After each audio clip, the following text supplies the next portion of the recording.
সুনামগঞ্জে টানা কয়েকদিনের বৃষ্টিপাতে হাওরের বিস্তীর্ণ বোরো ফসল পানির নিচে তলিয়ে গেছে। কৃষকের বছরের একমাত্র স্বপ্নের সোনালী ধান এখন গবাদি পশুর খাদ্যে পরিণত হচ্ছে। কোমর সমান পানিতে ডুবে থাকা কাঁচা ধান পানির নিচ থেকে কেটে তুলছেন তারা। সেই কাঁচা ধান আর মানুষের খাবার হিসেবে ব্যবহারযোগ্য না থাকায় গরু ছাগলের খাদ্য হিসেবে ব্যবহারের প্রস্তুতিও নেওয়া হচ্ছে। কৃষক ও হাওর পরিবেশবাদীদের অভিযোগ, পানি নিষ্কাশনের যথাযথ ব্যবস্থা না রেখে অপরিকল্পিত বাঁধ নির্মাণের কারণেই হাওরগুলোতে জলাবদ্ধতা সৃষ্টি হয়েছে। এতে করে সামান্য বৃষ্টিতেই পানি আটকে গিয়ে ফসল ডুবে যাচ্ছে। আটকিয়া জমি লাগাইছিলাম, আমার আটকিয়া জমি করে একটা আতাও নাই। 14 কিয়া জমি করছিলাম, 7 কিয়া জমি হানি তলে গেছে গা, আর বাদ বাই তো হানি উঠতেছে, ডুবু ডুবু আছে। অনেক কিছু খাইতে আইনে গরু হইতাছি, অনেক কিছু আর বাঁচা তো আর কোনো হাত নাই। বেড়িবাঁধের ভিতরে এখন পানি যে বৃষ্টির পানি যে জমছে, কোনো দিক দিয়ে পানি বাড়িতে পারে না, সুইচ গেট নাই, কোনো কিছু নাই, আমার জমিন সব তলে যাইতেছে। জেলার দেখার হাওর, খরচার হাওর, পাগনার হাওর সহ বেশ কয়েকটি হাওরে প্রায় ৩,১89 হেক্টর জমির ধান পানির নিচে নিমজ্জিত অবস্থায় রয়েছে। হাওর এলাকায় এখন কৃষকের আহাজারি বিরাজ করছে। কিছুদিন পর যে ধান ঘরে তোলার কথা ছিল, সেই ধান এখন পানির নিচে ভাসছে। ফলে ক্ষতিগ্রস্ত কৃষকেরা হতাশায় পড়েছেন।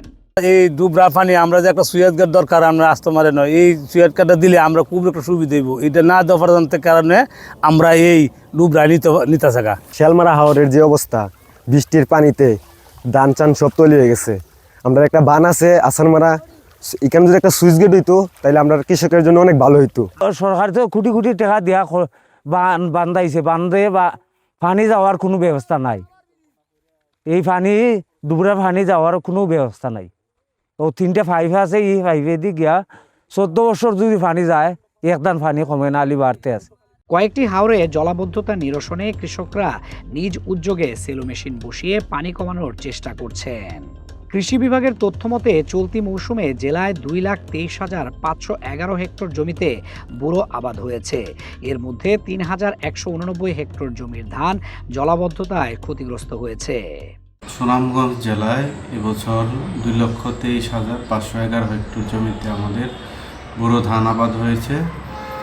তো আমাদের এই ধানগুলো দেখা যায় এপ্রিলের মাঝামাঝি সময় কর্তন বেশিরভাগ শুরু হবে, অর্থাৎ আরও 1 সপ্তাহের মধ্যে পুরোদমে কর্তন শুরু হবে। তো এই মুহূর্তে গত কয়েকদিনে বৃষ্টিতে আমাদের প্রায় সুনামগঞ্জ জেলাতে অধিকাংশ উপজেলায় প্রায় 3,189 হেক্টর জমির ধান পানিতে নিমজ্জিত আছে।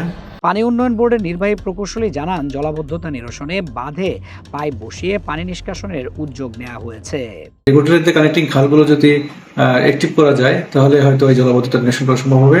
পাশাপাশি যেসব জায়গায় আমাদের রেগুলেটর নেই, সেগুলো কিন্তু আমরা অনেক জায়গায় পাইপ দিয়েছি, পাইপগুলো দিয়ে কিন্তু পানি নিষ্কাশন হচ্ছে। এ বিষয়ে জেলা প্রশাসক বলেন, হাওরের কৃষকদের ফসল রক্ষায় স্থায়ী সমাধানের জন্য পানি নিষ্কাশন ব্যবস্থা ও সুইচ গেট নির্মাণ সহ প্রয়োজনীয় পরিকল্পনা গ্রহণের উদ্যোগ নেওয়া হয়েছে। এই বছর আমরা একটা সভাতে পানি উন্নয়ন বোর্ডের এক্সিকিউটিভ ইঞ্জিনিয়ারকে অনুরোধ করেছি, শীট পাইলিং সহ অন্যান্য পাইলিং করে স্লুইস গেট, ফ্লাড ফিউজ যেন নির্মাণের ব্যবস্থা নেয়।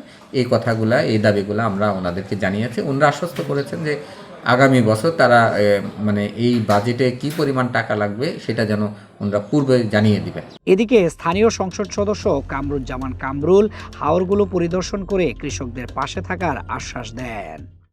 এই হাওরে জলাবদ্ধতার কারণে আমাদের মাননীয় প্রধানমন্ত্রী, আমাদের প্রিয় নেতা, 18 কোটি মানুষের হৃদয় স্পন্দন, সেই প্রিয় নেতার সাথে আমি কালকে কথা বলে আসছি যে আমাদের হাওরগুলিতে জলাবদ্ধতা সৃষ্টি হয়েছে।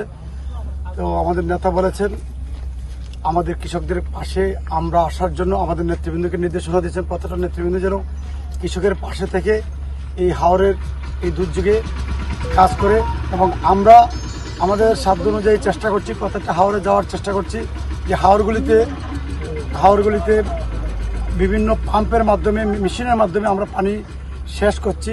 কৃষকের স্বপ্নের ফসল রক্ষায় দ্রুত কার্যকর পদক্ষেপ নেওয়ার দাবি জানিয়েছেন হাওর পাড়ের মানুষ।